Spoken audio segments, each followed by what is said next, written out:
Hi everyone, I'm Dina, and this presentation is on heart rate. First, I'll go over some of the basic principles of heart rate to help you understand the readings and the remainder of the lesson. Heart rate is the speed of the heartbeat per unit of time. It is usually measured in beats per minute, but can also be measured in hertz. Hertz is the SI unit for frequency measured in cycles per second. Therefore, if you know beats per minute and you want to convert it to hertz, simply take the amount of beats per minute and divide by 60. Likewise, if you have the hertz measurement, you can multiply it by 60 to get beats per minute. Heart rate varies according to physiological needs. Every physiological process requires the production and consumption of ATP, which requires a steady supply of oxygen. In warm-blooded animals, heart rate is inherently linked to metabolic rate, as the lungs deliver oxygen to the blood and the heart circulates the oxygen throughout the body. The relationship between heart rate and metabolic rate can best be explained using surface area to volume ratios. Smaller animals have a higher surface area to volume ratio than larger animals. The higher this ratio is, the faster the metabolism will be, and the more frequently the animal will need to breathe in oxygen, requiring a faster heart rate. This is why the canary has a much faster heart rate than the horse. Heart rate also varies with activity. The animals shown in the chart here are at rest. Notice that the crow has a resting heart rate of 300 beats per minute, while the hen has a resting heart rate of 312 beats per minute. If the crow were in flight, its heart rate would easily surpass the hen's resting heart rate.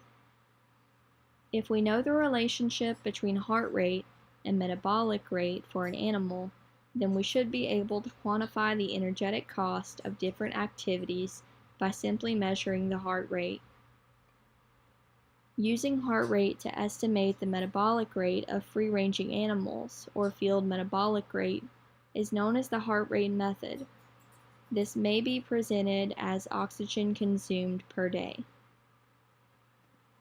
The Fick's principle is the basis for this method.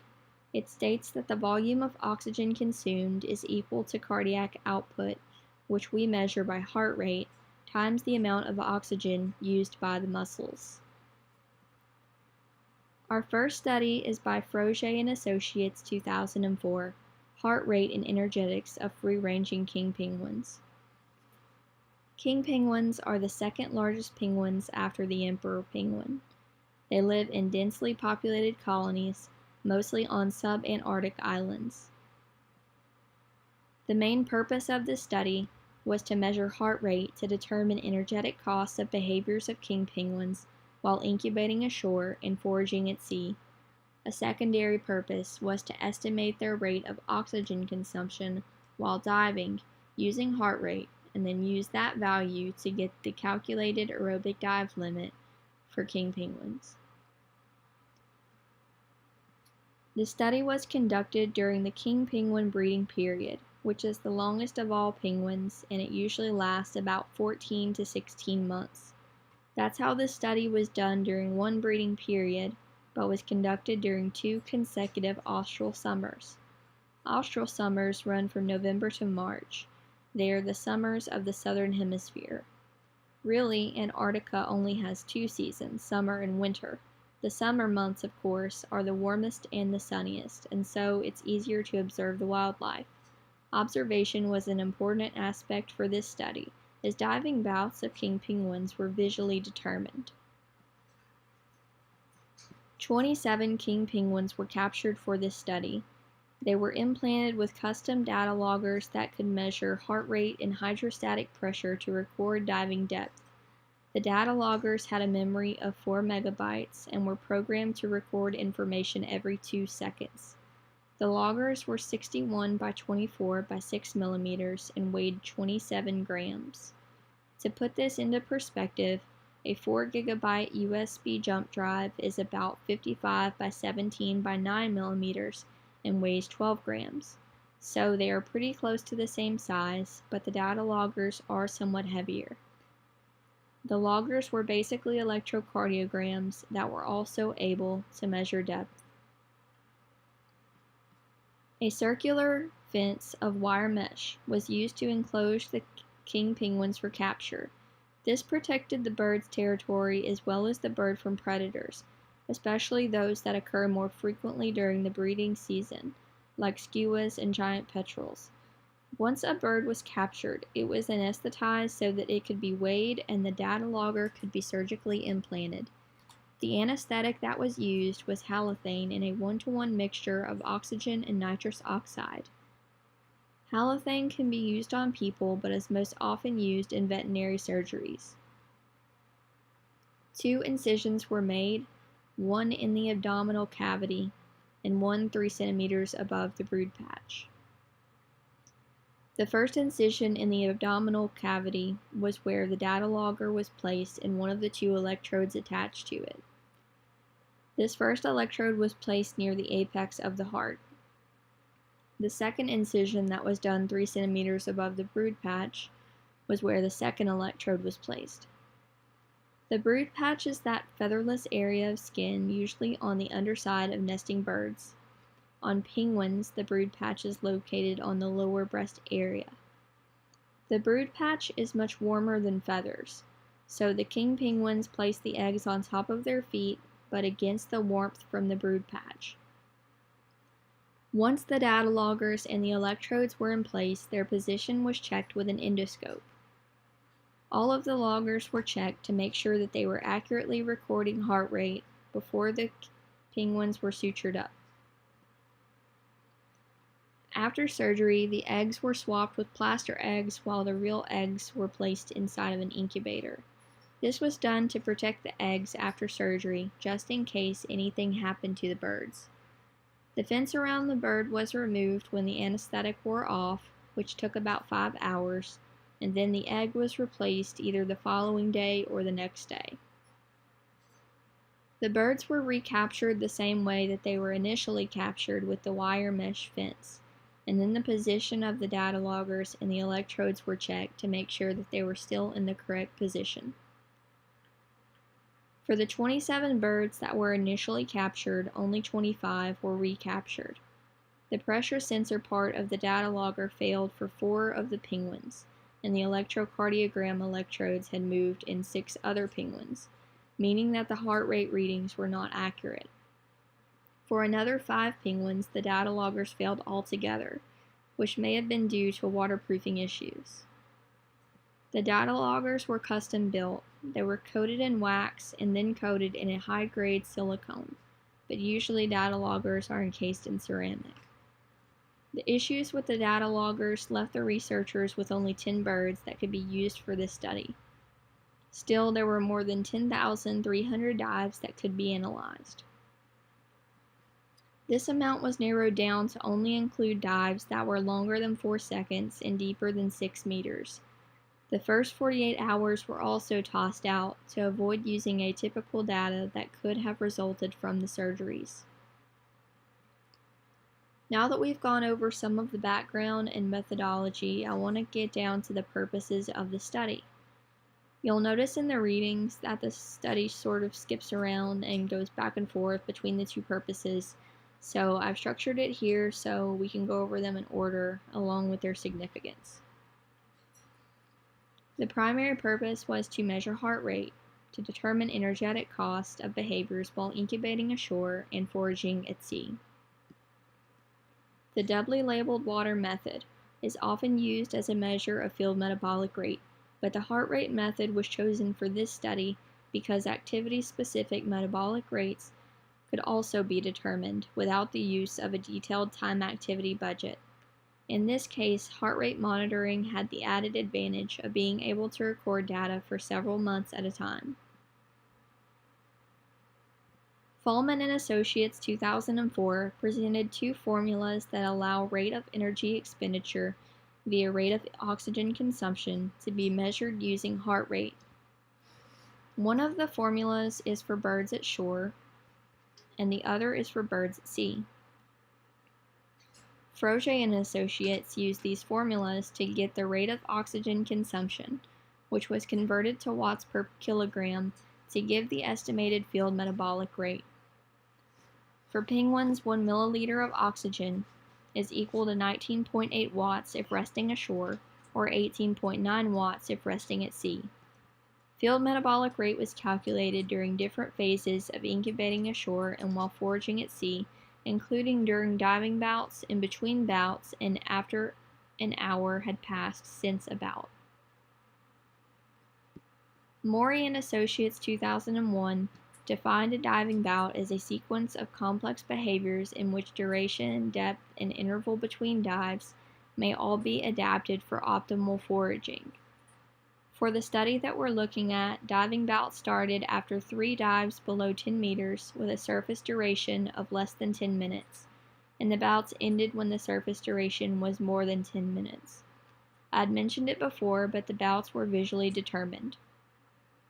They didn't have any sort of system where the data loggers automatically transmitted this information to some computer program to figure this stuff out.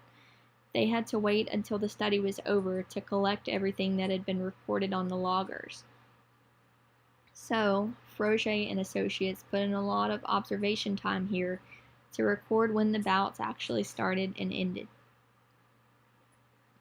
Individual dives fell within 2 distinct categories: deep and long dives, and shallow and short dives. The deep and long dives were more than 40 meters deep and more than 3 minutes long, whereas the short dives were less than 40 meters deep and less than 3 minutes long. Deep dives only occurred during the day, and at night the dives were shallow and short. This might be due to vertical migration of prey fish. Overall, heart rate declined when active foraging began, remained steady during the day when the deep dives occurred, and increased at night when foraging decreased. After submergence, there was a rapid decrease in heart rate for 6 seconds for all dives. Decreased heart rate helps to conserve oxygen stores because blood is moving slower throughout the body. For long dives, heart rate increased during the next 6 seconds, and then began to decrease again until it became steady and similar to the heart rate while ashore. For shorter dives, heart rate stayed at the lower level that was reached during the first 6 seconds, which was also similar to the heart rate while resting ashore. The increase associated with the deep dives may be due to a greater effort to overcome increased buoyancy from breathing in more oxygen to dive deeper. As the penguins dive deeper, the buoyant force decreases though, because all of the little air spaces between the feathers become compressed.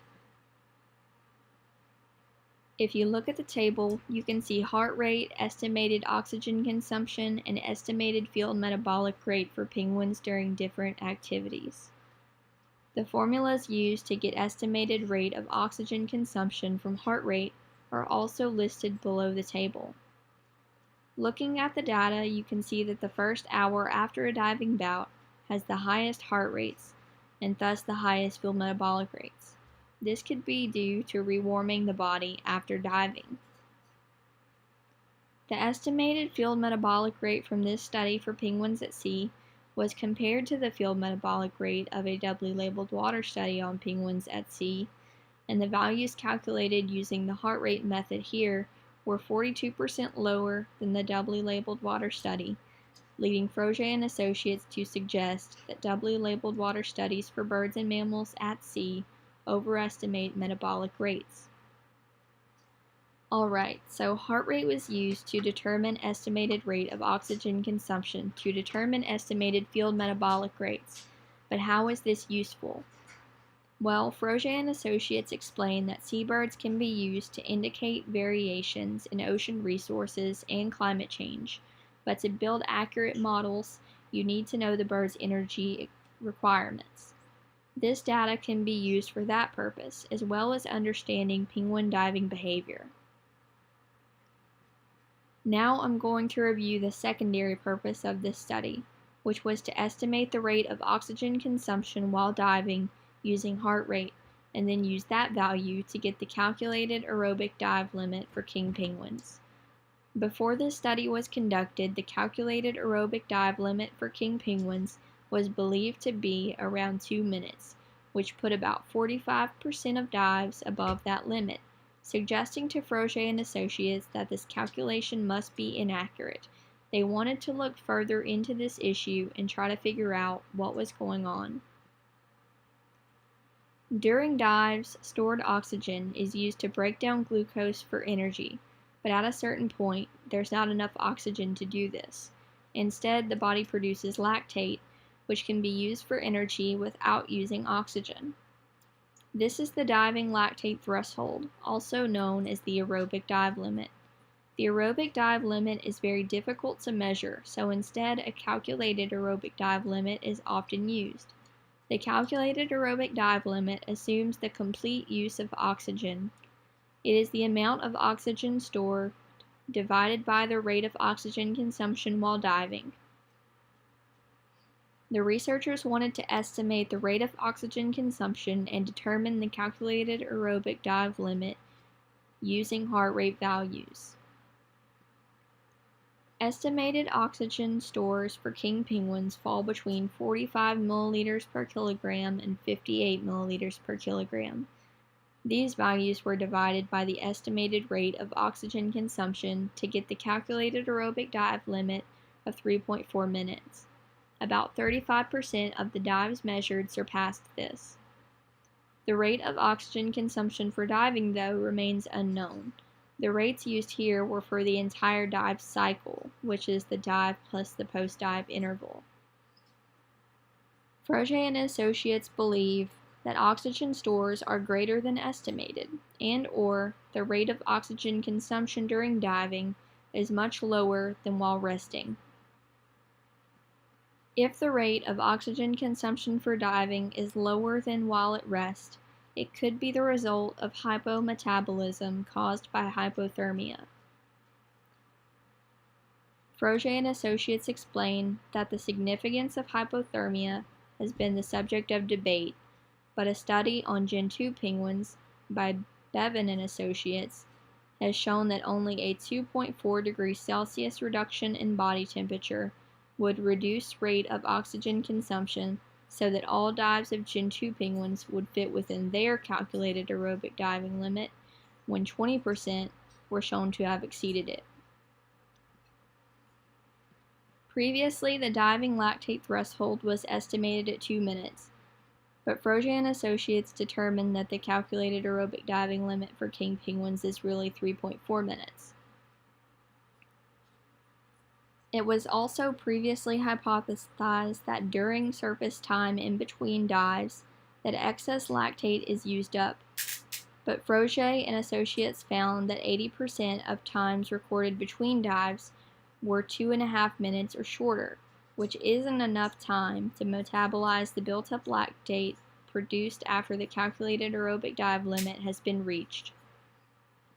Additionally, this work may also support the idea that regional hypothermia will lower body temperature and thus rate of oxygen consumption, meaning that dives would fall within the increased calculated aerobic dive limit.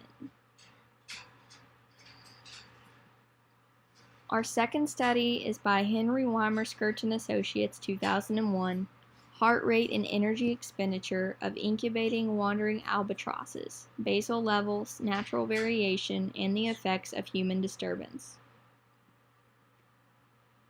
Albatrosses are large surface nesting birds, and like penguins, breeding pairs alternate between incubating the egg and foraging at sea. Incubating and chick brooding adults supply heat to eggs or chicks to keep them at optimal temperatures and provide protection from predators and/or environmental conditions. During incubation periods, the birds need to fast for several weeks, meaning that the bird has to have enough stored energy reserves. The rate of energy expenditure during incubation can be helpful in determining breeding success in birds like these that have to fast during prolonged incubation periods. The heart rate method, which as we went over towards the beginning, is based on the Fick equation, which demonstrates that heart rate is directly related to the rate of oxygen consumption. Heart rate can predict metabolic rate, and when combined with behavioral data, can predict energy expenditure, just like in the king penguin study. The research for this study took place during 2 austral summers as well, but only from January to March.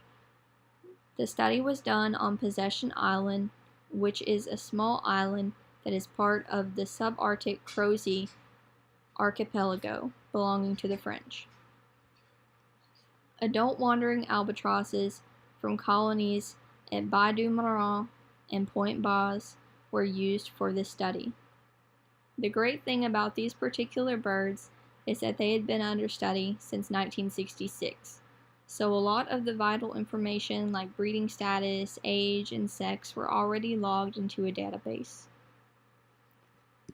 This study had 4 goals. The first was to measure heart rate and rate of oxygen consumption for resting albatrosses in a metabolic chamber, and also for a separate group of birds in the field using data loggers.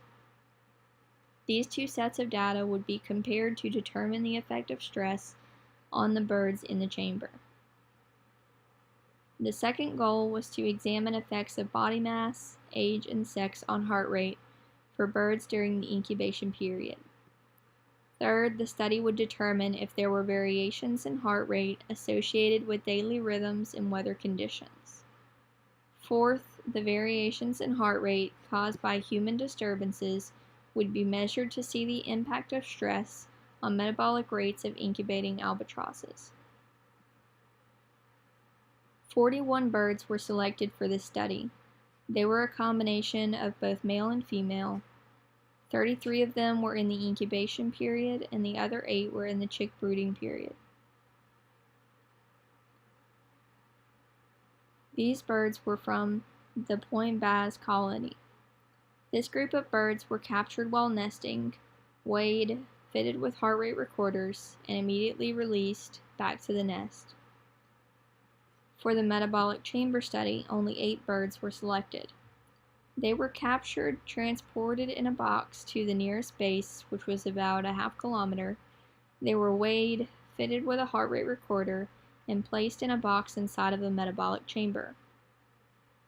Measurements were gathered for up to 9 hours, and then the heart rate recorders were removed, and the birds were taken back to their colony and released. For this group, only non-breeding birds were chosen so that there wouldn't be any risk of deserting the nest, which is the leading cause of breeding failure for king penguins. This turned out fine though, because non-breeding birds are similar in size to adult birds, and no physiological differences were expected in regard to maturity or body size. Now I'm going to go over some information about the data loggers that were used and then the metabolic chamber. I'll briefly touch down on some of the differences between birds placed in the metabolic chamber and the free-ranging birds. The heart rate loggers used on the birds were developed for human use, but the researchers adapted them for use on albatrosses. They weighed about 50 grams, and they were made up of 2 units, the transmitter and the receiver. The transmitters were attached to the backs of the birds using a medical-grade adhesive tape that was wrapped around several layers of feathers. 2 electrodes attached to the transmitters had to be inserted into the skin, so the insertion points were cleared of the feathers and swabbed with an antiseptic before insertion. Once the transmitters were removed, the sites were coated with an antibiotic cream to prevent infection. How the loggers worked was that the transmitters would process the electronic signals and separate the heartbeats from other electrical activities like muscle movement, and then they would amplify the signals and send them to the receivers. The transmitters had been previously tested on gray-eyed geese for accuracy, and they were all good to go. The loggers used in this study were much easier to attach and to remove than the units surgically implanted in the last study on the king penguins. Even better, it only took about 5 minutes to attach the loggers and to remove them. For the field study birds, the loggers remained attached for 24 to 36 hours, and the heart rate was recorded in 60-second intervals. The time it took for the heart rate to reach basal levels was recorded. These birds were left alone for the first 6 to 12 hours to record baseline data. For the metabolic chamber study birds, the loggers only remained attached while the birds were inside the chamber, and the heart rate was recorded over 5-second intervals. The lowest average of measurements over a 1-hour period was considered to be the basal heart rate. The heart rate of incubating birds was significantly lower than the birds in the metabolic chamber. For incubating birds, the average heart rate was 56.9 beats per minute, and for birds in the metabolic chamber, it was 93.1 beats per minute. This suggests that birds in the chamber were under stress that resulted in artificially high heart rate levels. The metabolic chamber was inside of a thermostatic box so that the temperature within the chamber could be maintained at 8 to 10 degrees Celsius, the same as outside air temperature. A vacuum pump pulled air through the chamber to help maintain temperature, while a subsample of the exhaust air from the chamber was continuously drawn through columns of Drearite. Drearite is a drying agent for air and gases. It just trapped the moisture from the air. Oxygen content was measured by an oxygen analyzer and then drawn into an infrared analyzer to measure carbon dioxide content. The measurements were averaged for every 20-second interval and stored on a computer, where software was then used to convert changes in oxygen to values of rate of oxygen consumption in milliliters per minute. Then rate of oxygen consumption was converted to energy expenditure. Before any measurements were taken, the birds were allowed to get used to the chamber for a minimum of 1 hour. Measurements were made for heart rate and rate of oxygen consumption for 3 to 9 hours max. The lowest measurements of rate of oxygen consumption, averaged over a period of 50 continuous seconds, were considered to be the basal levels. Although the digestive state of the birds went undetermined, past observations with non-breeding adults had shown that they don't eat while at the breeding colonies, so Weimarskirch and Associates believed that the birds were in a post-absorptive state, a conditional requirement of basal metabolic rate. For birds in the chamber, rate of oxygen consumption was much higher for females than for males, in absolute and mass-specific terms. Even so, basal heart rates of the birds in the chamber did not differ significantly between male and female. The average basal metabolic rate for males was 138 kilojoules per kilogram per day, while the average basal metabolic rate for females was 230 kilojoules per kilogram per day. Rate of oxygen consumption was found to correlate significantly with heart rate, and the slopes for individual linear regressions were all similar, but the intercepts were not. The intercepts were different for each bird due to differences in size. The slope from the pooled data and the average intercept was used to predict rate of oxygen consumption from heart rate. Basal heart rate was positively correlated with mass and energy expenditure of incubating birds. We've essentially reviewed the first purpose of the study, which was to measure heart rate and rate of oxygen consumption to determine energy expenditure for both birds in the metabolic chamber and free-ranging birds to see how they differ. The next purpose was to measure effects of mass, age, and sex. Basal heart rate was similar for males and females. After being fitted with recorders, it took an average of all birds about 120 minutes to return to basal levels. The males seemed to recover faster within the first 20 to 30 minutes, but then there was no real difference between males and females. You can look at the figure here to see the male and female heart rates returning to basal levels after handling. The 20-minute mark has an asterisk to draw attention to the steep difference in male and female heart rate at this time. The male and female heart rates returned to similar values at about 50 minutes after handling. Mass was significantly related to heart rate, so that heavier birds had a higher average heart rate, but age made no significant difference. You may recall that the third purpose of this study was to determine the effects of weather and daily rhythms on incubating wandering albatrosses. For incubating birds, heart rate varied throughout the day. The variation was so great that the confidence interval was only at 20.3%. From 8 o'clock a.m. to 1 o'clock p.m., the birds had the highest average heart rates, which were about 20 times higher than the basal levels. This may have been due to increased interaction with conspecifics or predators such as skuas. At night, there was a decrease in heart rate to a range within 10% of the basal levels, probably due to decreased interactions with conspecifics and predators, that caused a reduction in alertness, allowing the birds to sleep better and thereby lowering heart rate. Weimer, Skirch, and Associates warned that because the basal metabolic rates and heart rates varied so much for birds in just this one group, that caution should be taken before comparisons of these measurements are made between different species. A weather station that recorded daily air temperature, wind direction, and wind chill was used to monitor field conditions of the birds at Point Baz. The only meteorological condition that affected heart rate was wind chill, but only for temperatures below 0 degrees Celsius. There was no effect for wind chill above 0 degrees Celsius or for wind air temperatures, precipitation, or other factors.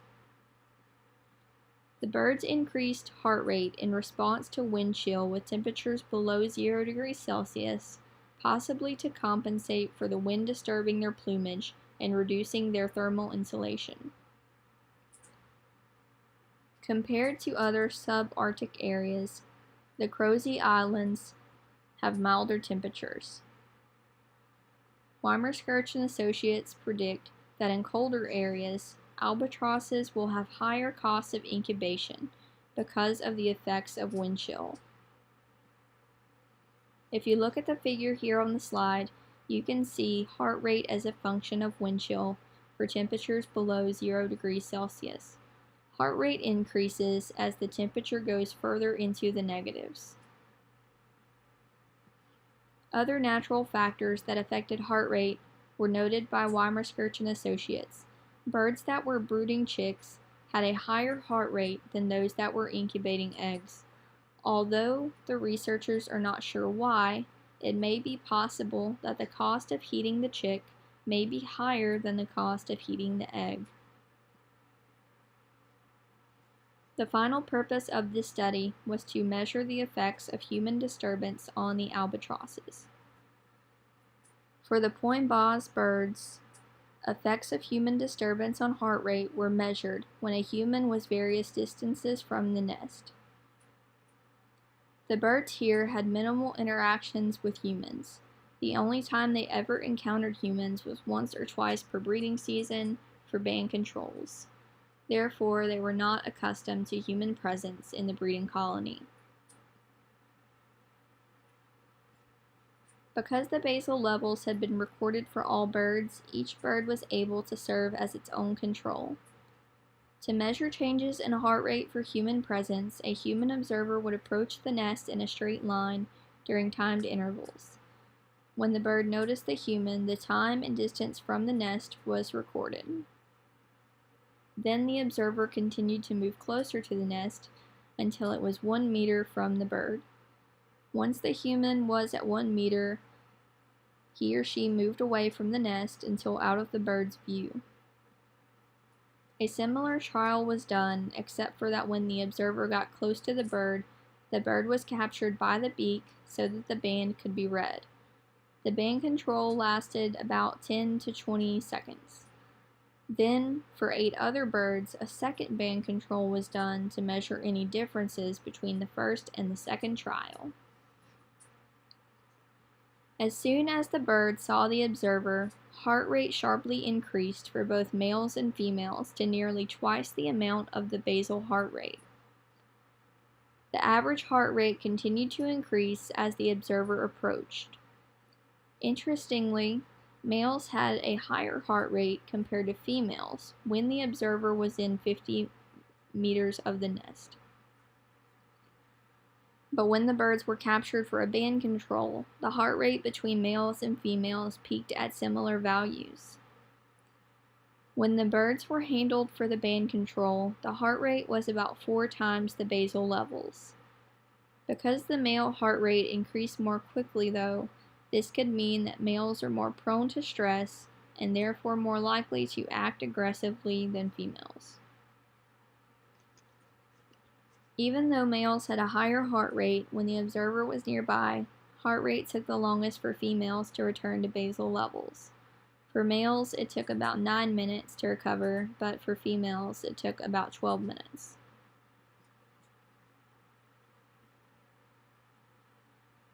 A second band control was done for 8 other birds, 5 to 18 hours after the first one, to see if they reacted as strongly as the first encounter, which they did. There was not any significant difference between the first and second band control for these birds. The heart rate before handling and the prolonged recovery period due to stress would have raised energy expenditure for the birds. Weimer-Skirch and Associates state that the stress involved is not negligible, and that for smaller species the effect of stress could have an even greater impact on energy expenditure because energy stores scale with body size. Other than these experimental trials with human presence, the birds had no additional human interaction, so for the remainder of the study, the birds experienced natural conditions. So far, we have learned that energy expenditure can be affected by several factors, such as basal metabolic rate, body size, meteorological conditions, presence of predators and conspecifics, presence of humans, and human disturbances such as handling. To measure the impacts of these disturbances and other factors that may affect energetic costs of free-ranging animals, we need to know the instantaneous measurements of energy expenditure in the field, and heart rate is a convenient way to do this. The loggers made it possible to get the instant measurements, whereas a doubly labeled water study would have averaged the energy expenditure over the measurement period. However, a doubly labeled water study by Schaefer and Associates 2001 measured field metabolic rate of incubating wandering albatrosses, and the results were not significantly different from the birds used in this study, although they were a little higher. Even though respirometry is the most commonly used method for measuring metabolism in resting animals, it can make the animal stressed. This can cause the measurements to be overstated, as stress levels may be elevated from having to be inside of a chamber or wear a mask, or other things that might make the animal nervous. For example, a 1984 study by Brown and Adams measured energy expenditure of albatrosses using respirometry techniques, but the birds had to wear a mask over their bills. Brown and Adams noted that the males appeared agitated, so the birds were likely stressed. The energy expenditure that Brown and Adams measured was about 2.5 times greater than what was measured here in this study for free-ranging birds. The amount measured in this study for the free-ranging birds was 1.7 times lower than those measured by the study for the birds in the metabolic chamber. For these reasons, Weimer-Skirch and Associates believe that heart rate, incubation costs, and basal metabolic rates from previous studies are overstated. Heart rate increased with the presence of humans and handling, and while in the chamber, birds maintained a higher heart rate, meaning that basal metabolic rate was higher than that of the birds in the field. Rate of oxygen consumption measured would be higher, especially for studies that are only a few hours or less. as in some cases, this may not even be enough time for the heart rate to return back to basal levels. Another advantage of the data loggers is that they can record heart rate for days, weeks, or months at a time. Heart rate of free-ranging animals using data loggers can be used to estimate a lower energetic cost than other types of studies that may cause an animal to become stressed. The loggers can be used for a longer time frame than some study methods, allowing plenty of time for the animal's heart rate to return to basal levels. Basal metabolic rates and specific energy expenditure costs should be more accurate without the effects of human-induced stress, which, as we have seen, were the most disruptive, causing heart rate levels to be more than 4 times the basal heart rate in some instances.